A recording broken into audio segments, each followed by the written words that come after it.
Merci beaucoup, Monsieur le Président. Mesdames, Messieurs les membres du Conseil de sécurité, Monsieur le représentant spécial du secrétaire général, Mesdames et Messieurs, félicitations, Monsieur le Président, pour votre ascension à ce poste et tous nos vœux de succès aussi à vous et à tous les nouveaux membres du Conseil. Le gouvernement du Mali prend note du rapport du secrétaire général sous examen et remercie notre frère Al-Khassim Wan, chef de la MINUSMA, pour sa présentation et les mises à jour auxquelles il a procédé. Les observations du gouvernement en réponse au rapport du secrétaire général figurent dans un mémorandum qui a été déjà distribué aux membres du Conseil de sécurité. Je voudrais à présent vous communiquer les perspectives du gouvernement. Sur le plan politique, je salue la convergence de vues sur les avancées notables réalisées durant la période sous examen. En effet, le gouvernement, dans sa volonté de refonder l'État malien, poursuit la mise en œuvre des réformes politiques et institutionnelles dans le cadre d'un processus à la fois transparent et inclusif. À cet égard, il me plaît d'informer le Conseil que suite à la remise du projet de la nouvelle Constitution à son Excellence le colonel Assimi Goïta, président de la transition, chef de l'État, la commission de finalisation poursuit les consultations avec les forces vives de la nation afin de parvenir à un texte fondamental de large consensus autour des aspirations profondes du peuple malien. À l'issue de ces consultations, le gouvernement se propose de soumettre le projet de constitution à la décision finale des Maliennes et des Maliens au cours du référendum prévu pour le mois de mars 2023. De la même manière, le gouvernement s'attelle résolument à la mise en œuvre des autres actions prioritaires inscrites dans son chronogramme, notamment l'élection d'un conseiller des collectivités territoriales en juin 2023, l'élection des députés à l'Assemblée nationale en octobre et novembre 2023, et enfin, l'élection du président de la République en février 2024. Participe de la volonté du gouvernement de retourner à l'ordre constitutionnel l'installation, le 10 janvier 2023, des membres de l'autorité indépendante de gestion des élections, EGE, par le président de la transition, chef de l'État. En outre, la première réunion conjointe entre cette autorité et le comité de pilotage du référendum et des élections générales s'est déjà tenue le 23 janvier dernier. Des dispositions sont en cours pour la mise en place des bureaux de cette autorité dans les circonscriptions administratives sur l'ensemble du territoire national et dans les missions diplomatiques et consulaires en vue d'une organisation des scrutins en vue d'une meilleure organisation des scrutins référendaires et électoraux. Par ailleurs, Monsieur le Président, je voudrais souligner que la tenue de la conférence sociale du 17 au 22 octobre 2022 et l'adoption prochaine d'un pacte de stabilité sociale avec l'implication des syndicats contribueront à l'apaisement du climat social. Aussi, le gouvernement a imprimé un coup d'accélérateur à la réorganisation administrative du territoire par l'adoption en Conseil des ministres de 6 projets de loi fixant notamment la délimitation des nouvelles régions créées. Concernant l'accord pour la paix et la réconciliation issu du processus d'Alger, qui a suscité beaucoup de débats au sein de ce Conseil, je voudrais réitérer ici, encore une fois et solennellement, l'engagement du gouvernement du Mali à poursuivre sans équivoque sa mise en œuvre diligente, car nous restons convaincus que c'est la voie essentielle pour une stabilité durable dans notre pays. Je puis vous assurer que des progrès indéniables ont été réalisés, notamment dans le cadre du processus de DDR accéléré, avec l'intégration dans les forces de défense et de sécurité nationale de 1718 ex-combattants provenant de la CMA, de la plateforme et des mouvements de l'inclusivité. Le gouvernement œuvre également à l'élaboration du nouveau programme DDR pour la période 2023 à 2027, de même que le programme pour l'intégration pour la période 2023 à 2025 pour renforcer davantage ce processus. Toujours dans sa volonté de diligenter la mise en œuvre de l'accord, le gouvernement a adopté en Conseil des ministres, le 18 octobre dernier, la décision portant création de la commission ad hoc, chargée de résoudre les questions en suspens, notamment celles relatives à la chaîne de commandement au sein des forces de défense et de sécurité nationales, et notamment à l'intégration des hauts fonctionnaires civils des mouvements signataires dans les institutions nationales. Les aspects de l'accord liés au développement ont également fait l'objet d'une attention soutenue du gouvernement qui œuvre à rehausser le développement des régions du Nord. Le gouvernement, Monsieur le Président, reste déterminé à mettre en œuvre les 16 projets lancés en 2021 avec la totale implication des autres mouvements signataires pour créer les conditions d'une fourniture des dividendes de la paix à toutes les populations du Mali. Malgré ces progrès indéniables, vous le reconnaissez, je regrette que la période sous examen ait été marquée par la suspension de la participation de groupes signataires au mécanisme de suivi de l'accord. Cette décision est d'autant plus regrettable qu'elle va à contresens de l'élan positif qui a été imprimé ces derniers mois. Nous espérons parvenir, dans un proche délai, à une compréhension commune avec nos frères des mouvements signataires, car il s'agit de frères d'un même pays. Et nous apprécions d'ailleurs la participation de ces mouvements signataires avec nous dans le même gouvernement. Pour prendre en charge la question spécifique qui a été soulevée par le distingué délégué des États-Unis, en demandant que le gouvernement participe à un niveau approprié au comité de suivi, je tiens à rappeler que le gouvernement demeure engagé pour la mise en œuvre de cet accord. Maintenant, il faut juste essayer de dissocier les choses. Nous sommes un État. Les autres sont des mouvements signataires. C'est que le gouvernement a indiqué que pour les réunions du comité de suivi, pour qu'un ministre du gouvernement du Mali participe, nous souhaitons que les principaux responsables des mouvements soient eux-mêmes présents. Parce qu'il y a un déséquilibre, parce que chaque fois que le gouvernement envoie des ministres, nous avons en face de nous des experts. Je crois que vous-même, vous êtes un État. On a des protocoles pour pouvoir travailler ensemble dans ce cadre-là. C'est tout ce que le Mali a demandé. Chaque fois que les principaux leaders de mouvements seront là, le Mali enverra aussi des membres du gouvernement.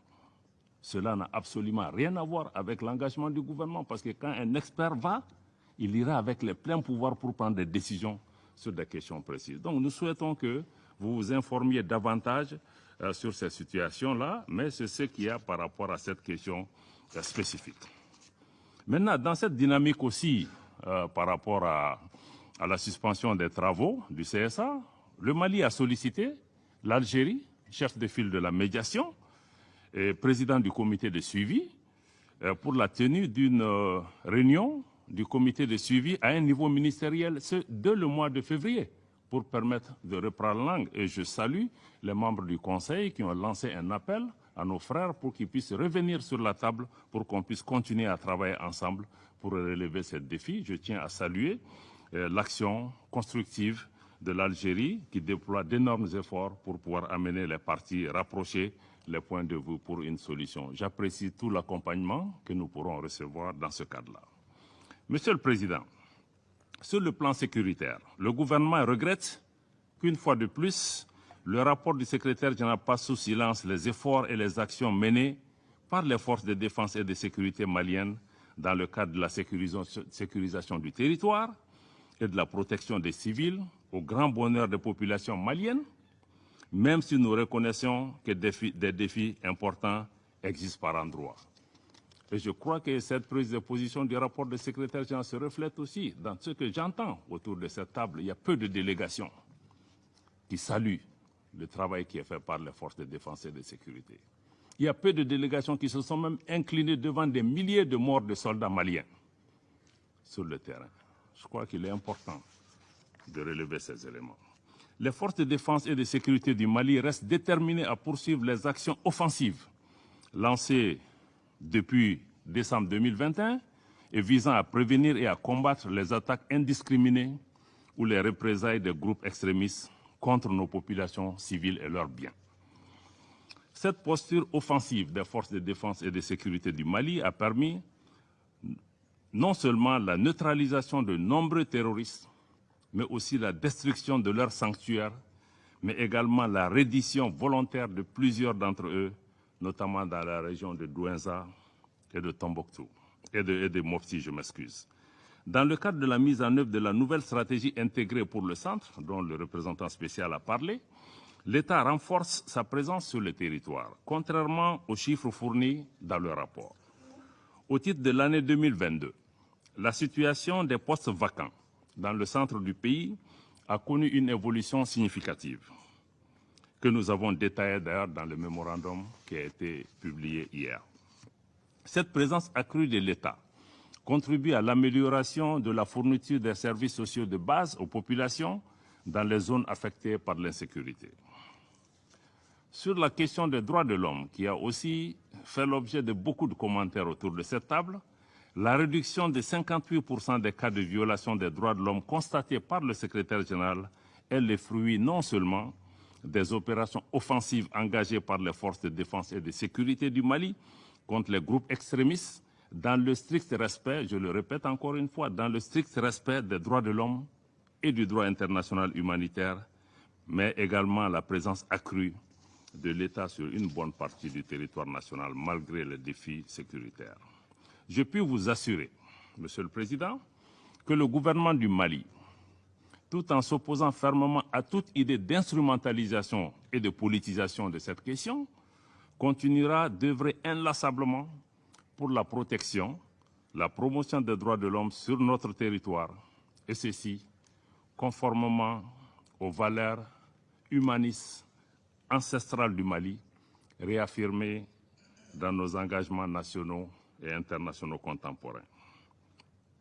Au plan de la justice et de la réparation, comme le secrétaire général, le représentant du secrétaire général l'a souligné, le président de la transition a promulgué, comme vous le savez, le 15 novembre, les lois fixant les règles générales de réparation des préjudices pour les violations graves des droits de l'homme.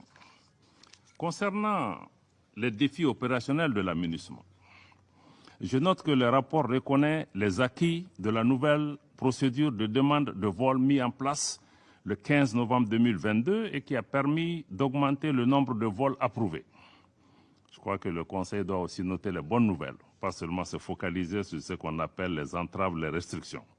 Donc, ceci a permis, et ces résultats ont été atteints grâce à une coordination décentralisée et à une clarification des responsabilités.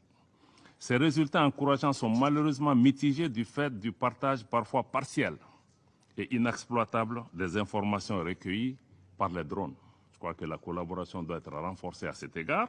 Je tiens à rappeler que malgré tout, les vols de drones ont repris et nous osons espérer que les attentes de la partie malienne seront prises en charge. Je rappelle encore une fois à l'attention du Conseil que les mesures prises par le gouvernement sont essentiellement mesures dictées par des préoccupations de sécurité nationale.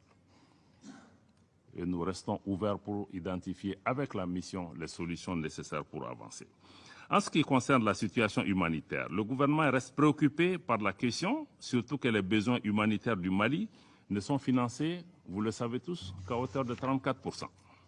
C'est l'occasion de lancer un appel à l'ensemble de la communauté internationale afin qu'elle accorde au Sahel, particulièrement à mon pays, le même intérêt manifesté à d'autres régions du monde en crise. Pour sa part, le gouvernement continuera d'œuvrer pour apporter l'assistance nécessaire à nos compatriotes en situation de vulnérabilité, y compris ceux vivant dans les camps de déplacés internes et réfugiés. Du reste, nous demeurons convaincus que l'amélioration de la situation humanitaire reste intimement liée à la stabilisation du territoire. Monsieur le Président, Mesdames, Messieurs les membres du Conseil, je peux vous rassurer que notre pays, le Mali, reste fidèle à son engagement panafricaniste, sa dédicace à la paix, sa politique de bon voisinage, la non-ingérence dans les affaires intérieures des États et au renforcement des relations amicales, et c'est dans le respect et la confiance mutuelle. C'est dans cet état d'esprit que le colonel Assimi Goïta, président de la transition chef de l'État, a décidé en toute indépendance d'accorder sa grâce avec remise totale de peine aux 49 Ivoiriens condamnés par la justice malienne. Monsieur le Président, Mesdames, Messieurs les membres du Conseil, permettez-moi à présent de faire quelques observations préliminaires sur le rapport du secrétaire général sur l'examen interne de la MINUSMA.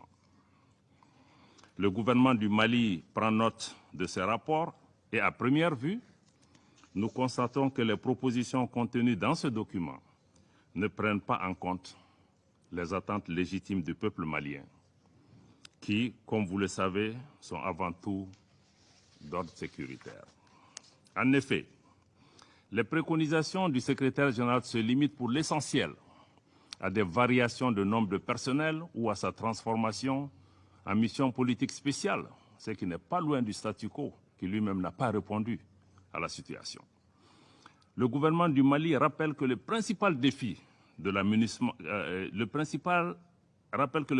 défi auquel la MINUSMA est confrontée est celui de l'adaptation de son mandat à l'environnement sécuritaire dans lequel elle est déployée et qui requiert, comme vous le savez tous, un changement de doctrine de cette maison, un changement des règles d'engagement, mais surtout et avant tout une volonté politique véritable d'aider notre pays à sortir de la crise. Il faut une volonté réelle de coopération et une complémentarité entre la MINUSMA et les forces de défense et de sécurité du Mali sur le terrain pour espérer inverser la situation. C'est dans cette perspective que le gouvernement du Mali a contribué positivement aux consultations dans le cadre de l'élaboration de ces rapports, avec l'espoir qu'il répondrait aux aspirations du peuple malien. Malheureusement, ce n'est pas le cas. Cependant, le gouvernement du Mali reste ouvert au dialogue avec les Nations Unies pour les mois à venir pour pouvoir identifier la voie à suivre. Monsieur le Président, Excellences, Mesdames et Messieurs les membres du Conseil, je voudrais pour conclure réaffirmer le choix souverain du peuple malien à prendre en main son destin. Sous l'autorité et les directives de son Excellence le colonel Assimi Goïta, président de la transition, chef de l'État, le gouvernement s'attellera à la poursuite des actions en cours, devant aboutir au retour à un ordre constitutionnel apaisé et sécurisé. Il reste également engagé à défendre le territoire national, à protéger les populations et leurs biens, à mettre en œuvre l'accord pour la paix, à respecter et à faire respecter les droits humains, à améliorer la gouvernance générale du pays et les conditions de vie de nos concitoyens. Pour réaliser ces chantiers ambitieux, le gouvernement reste disposé à coopérer avec l'ensemble de ses partenaires, je le répète encore une fois, l'ensemble de ses partenaires, y compris nos voisins, les pays de la région, les organisations régionales et internationales, bien évidemment, dans le respect de la souveraineté du Mali, dans le respect des choix stratégiques et des choix de partenaires du Mali, et aussi dans le respect des intérêts des Maliens. Je rappelle encore une fois, le président de la transition a établi ces trois principes clés qui vont gouverner désormais nos rapports avec les partenaires. Ce qui inclut les commentaires que j'ai entendus autour de cette table par rapport à la coopération entre le Mali et la Russie, qui est une coopération d'État à État. Le Mali ne va pas continuer à se justifier pour ses choix de partenaires. Ces choix ont été faits dans des contextes particuliers et le distingué représentant de la Russie vient de vous indiquer que cette coopération en formation et en équipement se fait dans le plein respect des normes internationales en la matière. Nous souhaitons que ceci puisse noter pour permettre à notre pays d'avancer, d'assurer notre sécurité. C'est l'occasion pour moi d'adresser mes vifs remerciements à tous les amis du Mali, bilatéraux comme multilatéraux, pour leur soutien appréciable à nos efforts de sortie de crise. Enfin, je rends hommage à la mémoire de toutes les victimes de la crise malienne, civiles comme militaires, étrangères comme maliennes, tombées au champ d'honneur. Monsieur le Président, vous me permettrez, avant de terminer, c'est avec une grande surprise que ma délégation a découverte la présence d'une déléguée malienne à cette réunion. je dois dire que nous n'en avons pas été informés. Nous ne connaissons pas cette personne. Nous ne connaissons pas l'organisation qu'elle représente, au nom de qui elle s'exprime devant votre Conseil. Et naturellement, nous doutons de la représentativité et de la crédibilité de cette personne devant cette auguste Assemblée. Monsieur le Président, il est important que les membres du Conseil eux-mêmes se remémorent, qu'il est important de se rappeler que l'instrumentalisation de la société civile pour des agendas cachés ne sert pas la cause de la société civile. L'invitation de cette personne aux autorités maliennes pour que nous puissions travailler à protéger toutes les communautés, si c'était nécessaire de le rappeler. Le Mali est un pays ancien de tradition multiséculaire, un pays multiethnique, une mosaïque de population. À aucun moment, le gouvernement ou même son armée ne peut s'engager dans une lutte contre une partie de notre propre population. Je pense que certains qui ont des agendas cachés, qui ont réussi ailleurs à opposer des communautés, à créer des guerres ethniques, ont tenté au Mali, ça n'a pas marché. L'armée malienne, une armée professionnelle multiethnique, va continuer à travailler pour défendre tous les Maliens, toutes les communautés maliennes, pour renforcer notre cohésion nationale. Je crois que ce dont le pays a besoin aujourd'hui, ce n'est pas des messages de division, ce sont des messages qui unissent. Et le Mali continuera dans ce travail, dans le plein respect des droits de l'homme et dans le souci de pouvoir rassembler les Maliens. Nous souhaitons que dans le cadre du partenariat, le Conseil aussi puisse révisiter ses méthodes de travail pour renforcer la collaboration avec mon pays. Merci, Monsieur le Président. Je remercie Son Excellence, Monsieur Diop, de son intervention.